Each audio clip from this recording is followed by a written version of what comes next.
न महिलाओं को छोड़ा न बच्चों को। रणवीर सेना ने जाति पूछकर 34 लोगों को मौत के घाट उतार दिया। बिहार में 1 साल के अंदर ये 8वां नरसंहार था। दैनिक भास्कर की सीरीज में आज कहानी मियापुर नरसंहार की, जिसे सेनारी और अफसर गांव में हुए सवर्णों के नरसंहार का बदला कहा गया।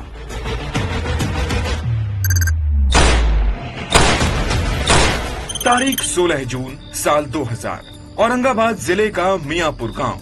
रात के 9 बजे थे। भीषण गर्मी में कुछ लोग अपने घरों से बाहर थे तो कुछ छतों पर। नहर किनारे बैठे 4-5 लड़कों ने देखा रणवीर बाबा की जय का नारा लगाते हुए 200 से ज्यादा लोग हथियार लिए गांव की तरफ बढ़ रहे थे। रणवीर बाबा की भीड़ को आता देख लड़के गांव की तरफ भागे और चिल्लाकर सबको आगाह किया। भागो, भागो, भागो। कुछ लोग झाड़ियों में तो कुछ छत पर छिप गए। तभी एक हमलावर अपने 10-15 साथियों के साथ एक घर में घुसा। वहाँ एक 20-25 साल का लड़का छिपा हुआ था। हमलावर ने लड़के के सिर पर बंदूक का पिछला हिस्सा दे मारा, फिर उसे घसीटते हुए बाहर लाए और पूछा, यहाँ यादवों के घर किस तरफ हैं? लड़के ने हाथ से इशारा किया और हमलावर उस तरफ चले गए। 10-15 लोगों का गुट बनाकर हमलावरों ने यादवों की बस्ती पर हमला कर दिया। महिला, बच्चे जो भी मिले सबको उठा लिया और जिसने भागने की कोशिश की उसे बंदूक की बट से मारकर गिरा दिया।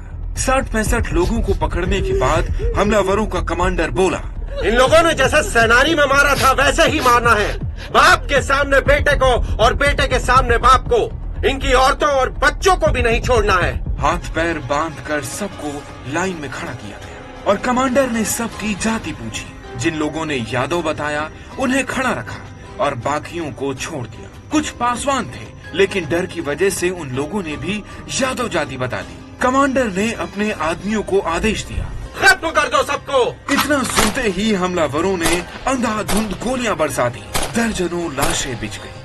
रात के 11 बज चुके थे। हमलावर नारे लगाते हुए वापस चले गए। रणवीर बाबा की रात 1 बजे औरंगाबाद पुलिस मियापुर गांव पहुंची। कुछ लोग लाशों के पास खड़े थे और महिलाएं चीख चीख कर रो रही थीं। लाशों की गिनती की गई। 29 यादवों समेत 34 लोग मारे गए थे, जिनमें 13 महिलाएं और 9 बच्चे थे। अगले दिन सुबह जांच अधिकारी पूर्णचंद्र ने गाँव वालों से पूछा, हत्या करने वाले कौन थे? किसी ने कुछ देखा क्या? वहीं खड़े राजाराम यादव बोले, साहब मैंने देखा है। कल शाम 7:30 बजे की बात है। करीब 400 से 500 लोग उत्तर पूर्व की तरफ से गांव में घुस आए। हमने पूछताछ की तो उन्होंने गोली चलाना शुरू कर दी। हम घर भागे, फिर गांव में सीटी बजने लगी और चारों तरफ गोलियों की आवाज गूंजने लगी। 18 जून को सरकार ने सहरसा पुलिस चौकी के अफसरों और 2 थानेदारों को सस्पेंड कर दिया। गुमला के एसपी संजय लाटेकर को औरंगाबाद का नया एसपी बनाया गया। लालू यादव ने बताया कि नरसंहार से जुड़े 11 लोग गिरफ्तार हुए हैं। कुमार नरेंद्र अपनी किताब बिहार में निजी सेनाओं का उद्भव और विकास में लिखते हैं, मियापुर नरसंहार के बाद लालू यादव रणवीर सेना के कार्यकर्ता के